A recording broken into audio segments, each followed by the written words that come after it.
안녕하세요. 클릭 세상 속으로 박성호입니다. 나만 인터넷에서 많은 관심을 받은 이야기를 쉽게 풀어서 전해드립니다. 제 학창시절에는 지금보다 볼거리, 즐길거리가 부족했습니다. 그래서 신문에 연재되는 만화를 찾아서 보거나 아니면 한 달을 꼬박 기다려서 만화 잡지가 나오면 그걸 사 모으는 걸 낙으로 삼았던 친구가 있을 만큼 만화책의 인기가 대단했습니다. 지금 제가 들고 있는 것들도 학창시절에 사모았던 만화책인데요. 하지만 지금은 월간 만화 잡지도 자취를 감췄고요. 만화책으로 만화를 즐기는 건 옛날 방식이 됐습니다. 컴퓨터나 스마트폰으로 언제 어디서나 웹툰을 볼 수 있게 됐기 때문인데요. 디지털 기술의 개발로 하루가 다르게 성장하고 있는 한국 웹툰에 대해서 살펴봅니다. 웹툰은 인터넷을 뜻하는 영어 단어 웹과 만화를 뜻하는 영어 단어 카툰의 합성어입니다. 말 그대로 인터넷으로 보는 만화를 뜻하는데요. 그러니까 스마트폰만 있으면 언제 어디서나 볼 수 있는 게 웹툰인 거죠. 다양한 서비스 방식이 존재하지만 기본적으로 무료로 제공되고요. 한 회를 보기까지 1분 30초 정도면 충분해서 출퇴근길이나 자투리 시간에 과자처럼 즐길 수 있는 문화, 그러니까 스낵 컬처로 자리 잡았습니다. 한국 인터넷에 만화가 처음 선보인 건 1990년대 후반이고요. 이름 그대로 웹에 게재할 목적으로 창작된 만화로서의 웹툰이 등장한 것은 2000년대 들어서입니다.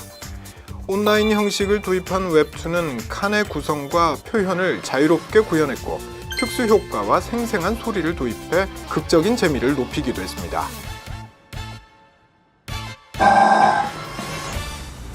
20년도 안 되는 시간을 지나오면서 한국 웹툰은 눈에 띄게 성장했습니다. 2018년 현재 웹툰을 볼 수 있는 인터넷 사이트는 40개가 넘었고요. 무려 600개가 넘는 작품들이 연재되며 이를 이용하는 사람들은 월 평균 1000만 명을 넘어섰습니다. 출판 만화에서 웹툰으로 만화계의 판도는 바뀌었고 시장 규모도 눈에 띄게 증가했는데요. 2017년 매출은 7,200억 원으로 4년 전보다 5배나 커졌고 전문가들은 2020년에 1조 원에 달할 것으로 전망하고 있습니다. 무료로 제공되는 웹툰이 거대한 시장으로 거듭날 수 있었던 이유는 무엇일까요? 일단 웹툰을 통해 대중성을 확보하면 영화나 드라마는 물론이고 게임과 뮤지컬 제작이나 관련 상품의 출시까지 무궁무진하게 활용되기 때문입니다. 2017년에 드라마로 선보였던 고백 부부와 부암동 복수자들은 웹툰이 원작이었는데요. 이미 웹툰으로 검증된 이야기라 작품 자체와 시청률 면에서 호평을 받으며 막을 내렸습니다. 또 10년 넘게 연재 중인 웹툰 마음의 소리의 경우 주인공 애봉이를 활용한 상품들이 줄줄이 출시되기도 했는데요. 문구류는 물론 종이컵이나 상품 포장 박스에도 등장했고요. 인형 등으로도 출시돼 막대한 부가가치를 창출하고 있습니다.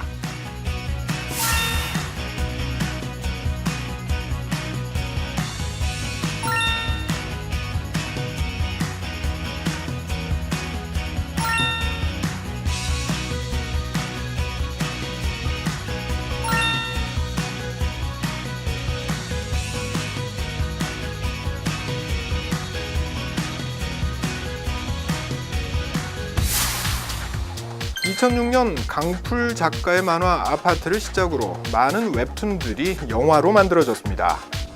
웹툰이 영화로 만들어지는 이유는 소재를 찾는 영화 제작진의 수요와 만화적 상상력이 넘치는 웹툰의 공급이 맞아떨어지기 때문인데요.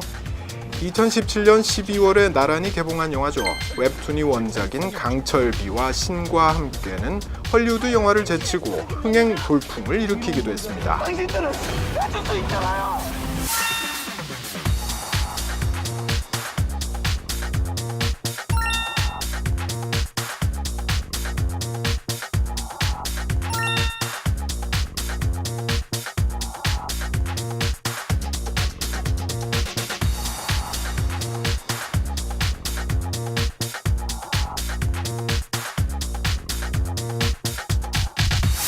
한국 웹툰은 지금도 진화하고 있는데요.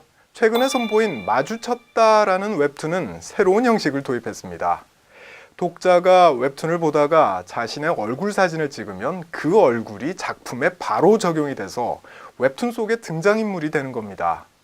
독자가 실시간으로 웹툰에 참여해야만 작품이 완성되는 이 시도 덕분에 공개한 지 일주일 만에 조회수 2천만 회를 돌파하며 큰 인기를 끌었습니다. 다양한 시도들이 더해지고 있는 한국의 웹툰. 2018년부터는 본격적인 해외 진출을 시도한다는데요. 외국인들의 마음도 얻어낼 수 있을지 관심이 모아지고 있습니다.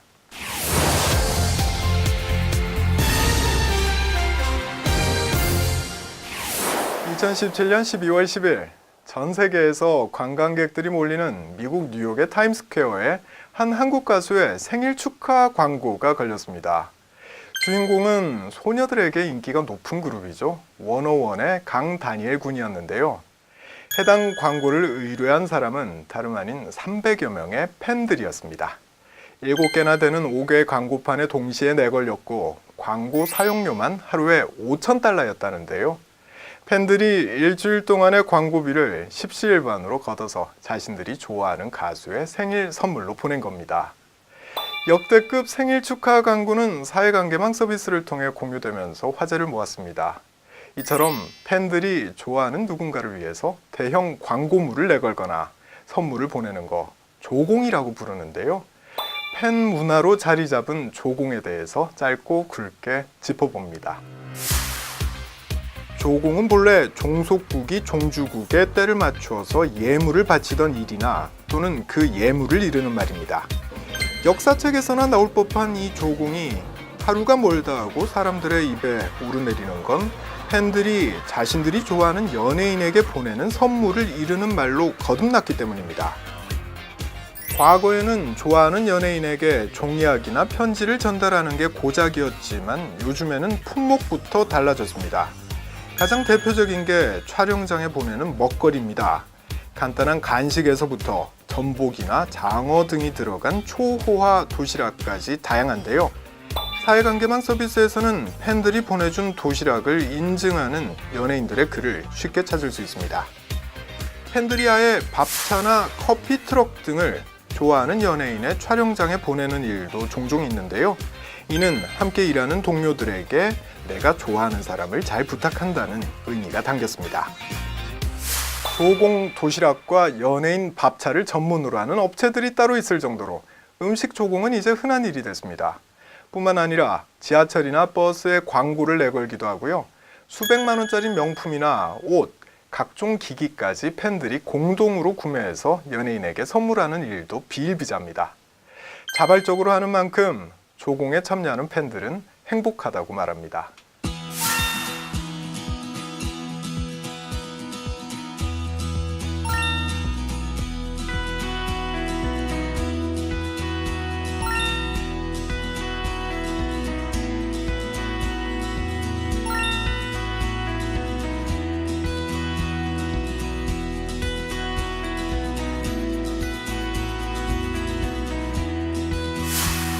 하지만 조공하려고 아르바이트를 한다는 뜻의 조공 알바라는 신조어가 생길 만큼 기형적으로 발전하는 팬 문화를 바라보는 불편한 시선도 존재합니다.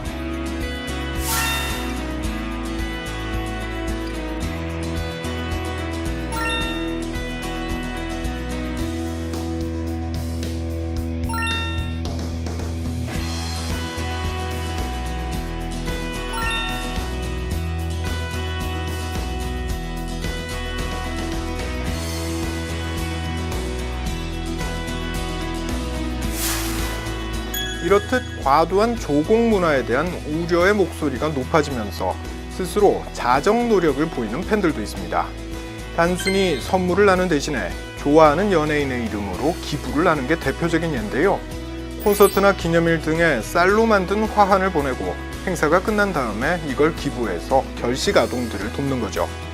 또 연예인의 이름으로 숲을 조성하거나 캄보디아 등지에 우물을 파는 경우도 있습니다. 연예인에 대한 사랑이 해외 구호 활동에까지 확장되고 있는 거죠. 달라지는 조공 문화는 또 있습니다.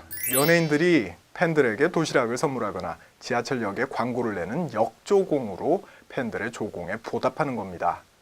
그러니까 지금까지 일방적이었던 조공이 이제는 연예인과 팬들의 소통 방식으로까지 진화했다고 말할 수 있는 건데요.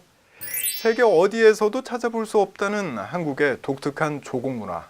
팬들이 자발적으로 하는 거죠. 그런 만큼 막을 수 있는 방법은 없습니다. 하지만 조금 더 발전적인 방향으로 거듭나면 어떨까 싶습니다. 지금까지 박성호였습니다. 다음 시간에 다시 뵙겠습니다.